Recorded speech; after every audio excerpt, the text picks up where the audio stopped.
Hello friend, সবাই কেমন আছো? তো তোমাদের জন্য একটা ছোট্ট মিনি ব্লগ নিয়ে চলে এসেছি আমি। তো আজকে আমি সকাল সকাল উঠে গেছি, উঠে আমি ব্রাশ করে নিলাম। ব্রাশ করার পর আমার একটা পার্সেল এসেছিলো ফ্লিপকার্ট থেকে, এটা হোলির জন্য। তো হোলিতেই দেখাবো ভেবেছি তোমাদের। তো আমি আজকে একটা জায়গায় যাচ্ছি ঘুরতে, তো আমি রেডি হয়ে গেছি। তো রেডি হয়ে আমরা বেরিয়ে গেলাম টোটোতে করে। তো ভাবছিলাম কোথাও যাওয়া যায়, আমি আমার দিদি ভাবলাম ব্রিয়ামগঞ্জ যাই। ওখানে যাওয়া হয়নি, আমি ফার্স্ট টাইম গেলাম। দিদি একবার গিয়েছিল, বাট আমি যাইনি তখন দিদির সাথে। তো আমি এখন আসলাম দিদির সাথে। তো আমরা ভেতরে এলাম। ভেতরে আসার পর এখানটা তো জায়গাটা খুব সুন্দর লাগলো আমার। তারপর ভেতরে আরও গেলাম, যেয়ে দেখি এখানে তো আরও সুন্দর ভিউ।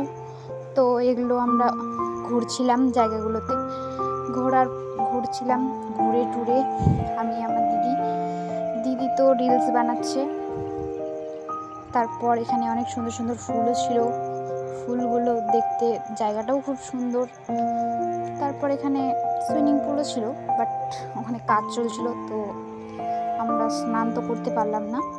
অন্যদিন এসে আবার স্নান করা যাবে। তো আমরা দুপুর টাইমে গিয়েছিলাম, তো ভাবলাম কিছু খাওয়া দাওয়া যাক। তো দিদি বললো খিদে পায়নি। তো আমরা আরও ঘুরছিলাম। এখানে একটা মন্দির ছিল, মন্দিরটা খুব সুন্দর দেখতে ছিল। তারপর এবার আমরা খাওয়ার দিকে যাচ্ছিলাম।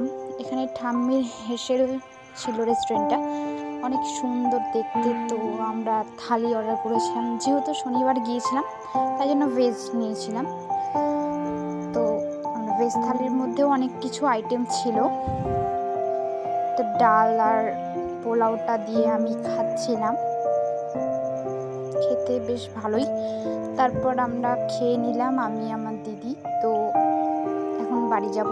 তো দেখা হবে নেক্সট মিনি ব্লগে। টাটা।